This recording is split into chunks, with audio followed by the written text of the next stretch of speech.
Hello, welcome again to the Farmers Journal webcast from the IFA Brexit event. I'm joined again by Joe Healy, the IFA President, and we're also honoured with the presence of Commissioner Phil Hogan. I suppose someone who understands the Irish perspective, but also has to represent the needs of agriculture right across Europe in a post-Brexit world. So, Commissioner, I suppose coming here today, hearing the concerns of Irish farmers, which you're well aware of, can you put it in a broader context of how much of an issue is Brexit with the 27 ministers across the EU? How much does it matter to the Greeks or the Swedes? And are we alone in obsessing or focusing with the same intensity and urgency of Brexit? Or? Well, I think Ireland is entitled to be concerned about Brexit because it affects Ireland more than anywhere else disproportionately. And that's why the Taoiseach has been quite busy in going around to member states and also busy at the last European Council meeting and getting a recognition of the unique circumstances now that Ireland finds itself in through no fault of its own arising from the British referendum result. And I expect that, that he will get a very good outcome from his very solid political and diplomatic negotiations at the meeting of the European Council next Saturday. And this will set the scene for the negotiations in the next 2 years. So Ireland has to be out there. We're a small, open economy, and IFA and everyone has to be networking with COPA or networking with their various counterparts around the European Union to put the Irish case. And that's happening at all levels now. In terms of the policy thrust of the CAP, Britain and Ireland would have had different views over the years and through successive CAP reforms. Has Ireland lost an ally in terms of agriculture, or have we lost someone who would be seen as an adversary in terms of the direction that CAP will take into the future? Well, the United Kingdom were never big favourites of the Common Agricultural Policy, nor of the EU budget. So from that point of view, I don't think we've lost a whole lot. But nevertheless, they're important trading partners. And we have 43% of our agriculture and food sector goes to the UK. So that is a unique situation that is it doesn't affect any other country in the same way. In volume terms, of course, the French and the Netherlands and the Danes are equally affected. But this is why the Taoiseach was right to be in The Hague last week, to build up new alliances, new understandings with like-minded countries to be able to support the Irish case. And he, of course, will have to support and recognise some of the issues in those countries. So even though we're losing a partner country, our nearest neighbour, nevertheless, at the end of the day, we have to develop new alliances. And I'm glad that the Irish government is doing that now. Joe, the purpose of today's event, I suppose, is to raise awareness of the concerns of Irish farmers and their needs through the Brexit negotiations. Have you been reassured, not that the Commissioner didn't understand the problems from the start, but have you been reassured by his response to the issues that you've raised here today and his reaction to the questions that have come from the floor from farmers from around the country? Yeah, look, we've met the Commissioner on a number of occasions since I became President. At every time I've been assured by his knowledge and I fully accept that he's the Commissioner for EU 27. I think it's very important to us the awareness he has of the issues in this country and especially his awareness of the agricultural issues, because agriculture is such a key role. There's no other country affected as badly as Ireland potentially if Brexit goes wrong. And without a doubt, there's no sector near even a close second to agriculture in Ireland. As the Commissioner rightly pointed out, over 40% of our 11 billion euros worth of exports go to the UK. That 40% equates to between 4 and 5 billion year on year.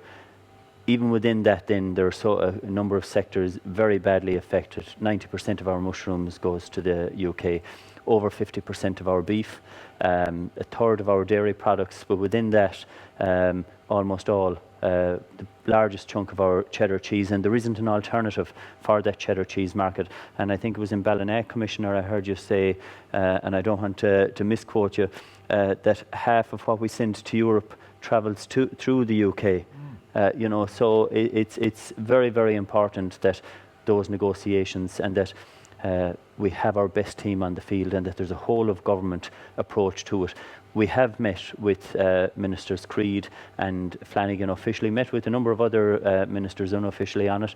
We've met with Taoiseach Kenny and we've also met this day fortnight with the EU's chief negotiator, Michel Barnier. And this event today is to highlight the fact and to send across the messages very clearly that we need the least possible disturbance to the trade with the UK, between the UK and the EU. But we also need to ensure that we maintain the value of the UK market and that it's not undermined by cheaper foreign imports from the likes of Brazil or Mercosur countries, you know, the obvious one of the CAP being adequately funded going forward. Michel Barnier, of course, a former French agricultural minister, someone who understands the dynamic of the CAP very well. Speaking of France, Commissioner, earlier in your address you welcomed the result from the French election, the presidential election, first round yesterday, as being an endorsement of a pro-European position, which is one interpretation, but could it also be said that the two successful candidates, Marine Le Pen and Macron, are both, they're both populist, and neither of them come from the traditional political powers, the centrist powers of the Socialist and Republican parties, who for the first time have failed to reach the runoff, that it could be seen as a continuation of the populist surge, the anti-establishment surge of politics across Europe. You also mentioned the Dutch elections. What's your sense of the dynamic politically across Europe? We've talked about the economics here, but is Europe realigning itself post-Brexit, and is it the wake-up call that maybe some people thought Europe needed? I think the Brexit referendum was a wake-up call that Europe needed, and I see that people now have redoubled their efforts to make sure that the project called Europe is actually fully and better understood by the citizens. And the result in France is a clear indication of a very pro-European stance by Mr. Macron, and he is articulating that and getting support from the other defeated candidates now for the next round on the 7th of May. So the European project will survive, because if the French elections went into the hands of Miss Le Pen, where she was going to remove France from the European project and from the euro and all that it entails, it would mean that the European project was completely gone. And that would certainly expose Ireland as a small open economy to huge economic problems in the future. So Europe is important, and we don't say it often enough.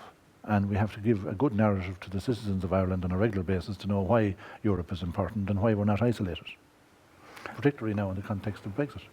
And in the context of the CAP then, I suppose, the message is constantly sent from the ground up, from events like today that you attend all over Europe, to the permanent secretariat in Brussels, in the Commission, is that simplification, relaxing of the rules, that what works on paper, it's very hard to make it work in a busy yard in the middle of spring, and that better understanding of the day-to-day life of farmers and the very tight margins that they're operating under.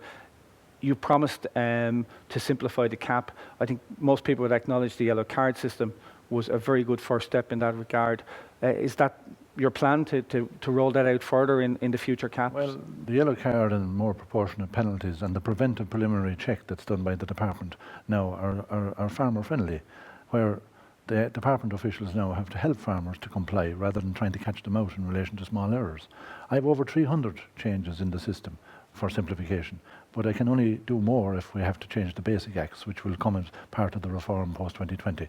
But I am very much intent on changing the system, that it is more farmer friendly, less human inspections for farmers, less worries for farmers in terms of their basic applications for basic payments, and be able to have a more responsive approach to price volatility. These are the issues that farmers keep talking about to me.